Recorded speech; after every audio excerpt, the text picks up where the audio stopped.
మోహన్ రావు గారు. అధ్యక్ష, honourable speaker గారికి, సీఎం గారికి, మినిస్టర్ గారికి, మై కొలీగ్ ఎమ్మెల్యేస్ అందరికీ. అధ్యక్ష, నేను ఎల్లారెడ్డి నియోజకవర్గం నుంచి, చాలా పేద నియోజకవర్గం. అయితే పోయిన ప్రభుత్వంలో గత 10 సంవత్సరాల్లో సార్, చిన్నప్పుడు ఒక ప్రావర్బ్ ఉండేది, జిస్కా లాటి ఉస్కా బాయన్స్ అన్నట్టు, ఎవరి చేతిలో కట్టి ఉంటే వాని బర్రె అన్నట్టు, జిస్కా లాటి ఉస్కా బాయన్స్. అదేవిధంగా 4 నియోజకవర్గాలు 5 నియోజకవర్గాలు తప్ప అసలు ఏమీ మా ఎల్లారెడ్డి నియోజకవర్గంలో డెవలప్ కాలేదు సార్. సేవలాల్ జయంతి మరి ముఖ్యమంత్రి గారికి, మంత్రివర్గానికి ప్రత్యేకంగా ధన్యవాదాలు చెప్తా ఉన్నాను. మా పేద నియోజకవర్గం ఎల్లారెడ్డిలో తాండావాసులు ఎక్కువ ఉన్నారు.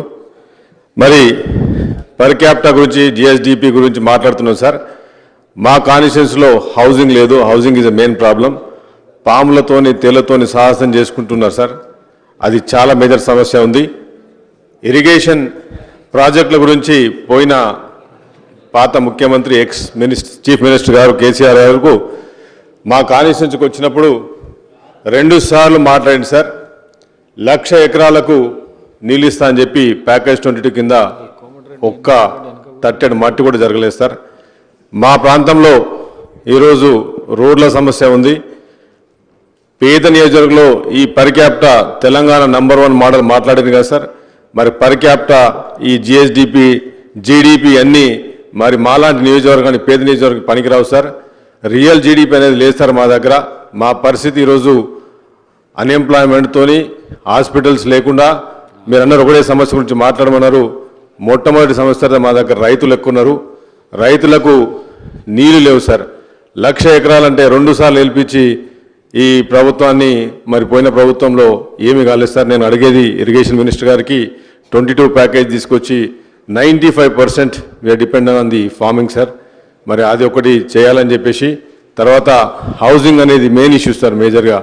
ఈరోజు అది కూడా కావాలని చెప్పి కోరుకుంటూ, మళ్ళీ ఒకసారి సార్ హాస్పిటల్స్లో మా ఎల్లారెడ్డి టౌన్లో గైనిక్ కానీ అనస్థీషియా కానీ లేదు సార్. పిహెచ్సి సెంటర్స్ లేవు. దయచేసి దీన్ని ఒకసారి చూసుకోవాలని చెప్పేసి కోరుకుంటూ వస్తుంది సార్. మంత్రి గారు. సార్, గౌరవ సభ్యులు సోదరుడు మనోహర్ గారు చెప్పినట్టు ఆ ఇరిగేషన్ సంబంధించి 22 ప్యాకేజ్ విషయంలో కానీ, ఇంకా మెడికల్ ఫెసిలిటీస్లో తప్పకుండా సంబంధిత శాఖ పనికి పంపుతాం, నోట్ చేసుకోవడం జరిగింది. అవన్నీ కూడా ప్రతి కాన్స్టిట్యున్సీకి గతంలో 1,00,000 ఎకరాల నీళ్ళు ఇస్తానని చెప్పారు. మనం వీలున్న ప్రాజెక్ట్ చేపట్టి నాన్ యాక్ట్ ఏరియా ఎక్కడైతే ఇరిగేషన్ ఫెసిలిటీ లేదో దాని మీద తప్పకుండా మా ప్రభుత్వం చర్యలు చేపడుతుంది. గౌరవ సభ్యులు డాక్టర్ సంజయ్ కల్వకుంట్ల.